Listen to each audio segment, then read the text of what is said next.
सादिक साहब जो है वो एक बॉडी लैंग्वेज पे बात करें। वो कहें कि शाह महमूद कुरैशी साहब घबराए हुए थे। अब ज़ाहिर है जंग की अगर बात हो रही है, तो खुशियाँ बाँटने की और मिठाइयाँ बाँटने की तो बात है नहीं।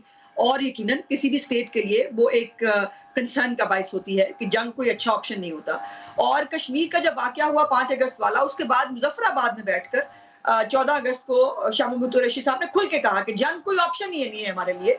और उनका ये स्टांस रहा है हमेशा से। जंग यकीनन मुअज़्ज़म मुल्कों में कोई ऑप्शन नहीं होनी चाहिए, बट आपके ऊपर डाल दी जाए तो फिर उसको कौमें लड़ा करती हैं। हुकूमतें नहीं लड़ती, फौजें नहीं लड़ती, उसको कौमें लड़ा करती हैं। जंग करना कोई चाहता नहीं है। ये बात अलग है कि जंग करने से आप घबराते हैं। आप आप ये फ़र्क देख रहे हैं कि आपने क्या कह दिया है? देखिए, ये किसी एक इंसान की इमोशंस हो सकते हैं। उन्होंने शाह महमूद कुरैशी के बारे में बात की, उन्होंने ये कहा कि पाकिस्तान डर गया था। उन्होंने ये कहा कि नहीं जो है वो मैडम, अगले पूरी दिन सुबह को हमारी उन्होंने रियासत प्राइम मिनिस्टर के पाकिस्तान ऊपर डर गई वही थी। इल्ज़ाम लगा मुझे दिया। मुझे तो मतलब बात मैडम जी, इसको ओन मैं करना ज़रूरी है। सर मुझे देखिए जो मुझे कहना है वो तो मुझे कहना है ना मोदी साहब, मुझे बात तो पूरी करने दीजिए। मैं ठीक है मैडम। ओन या डिसओन की बात नहीं कर रही। मैं सिर्फ ये कह रही हूँ कि जो आपने एक मुकदमा पेश किया है, आपकी मेहरबानी आपने उसकी पूरी जो है वो सीक्वेंस शुरू किया पुलवामा से, और वहाँ से हालात खराब होते-होते हम 26 जनवरी तक फरवरी तक आ गए।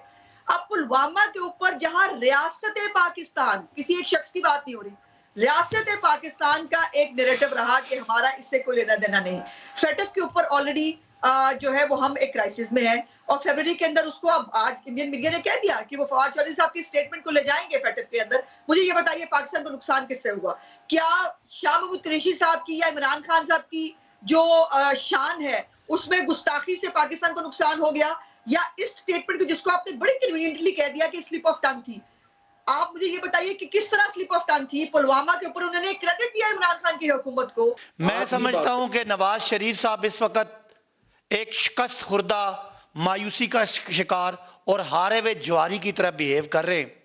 8 साल 8 महीने चुप रह के मुल्क के अंदर और मुल्क के बाहर मिन्नत समाजत गोडे गिटे करने के बाद मोहम्मद जुबैर साहब को 2 हफ्तों में 2 दफ़ा आर्मी चीफ के पास जाके मिन्नत समाजत करने के बाद, इनकार सुनने के बाद, फैटफ में पाकिस्तान को ब्लैकमेल करके एनआरओ लेने की कोशिश में नाकामी के बाद बिल्कुल एक शिकस्त खुर्दा एक शख्स की तरह बिहेव कर रहे हैं। ये अयाज सादिक की बात तो एक उस सीरीज़ का एक इवेंट है। इससे पहले वो जैसे एक होता है ना पंजाबी में, नवाज शरीफ साहब का बयानिया ये है, ना खेडांगे तो ना खेडन देंगे। अब वो रियासत और हुकूमत का फ़र्क भूल के वो हुकूमत की जाए रियासत पे अटैक कर रहे हैं।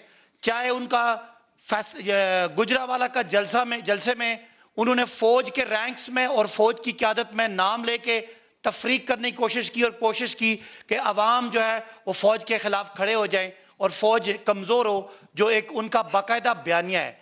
जब कराची गए तो और यही कुछ किया, और कायदे आज़म के मज़ार पे उनके दामाद हुज़ूर जूतों समेत जाके बेहुरमती करते रहे। ये भी पाकिस्तान का, मैं अगर मुझे 15 सेकंड देंगे तो मैं ख़त्म करूँगा, फिर आपको मौका दूँगा। जब जाके वो जाते हैं कोयटा में, तो 2 बड़े इश्यूज़ हैं। एक, अफ़गानिस्तान की तरफ से वहाँ दहशतगर्दी हो रही है, तो नवाज शरीफ के उस स्टेज पे जो हमारी फेंस है, जो बाड़ लग रही है, उसको उखाड़ने की बात की और बलूचिस्तान को आज़ाद करने की बात की।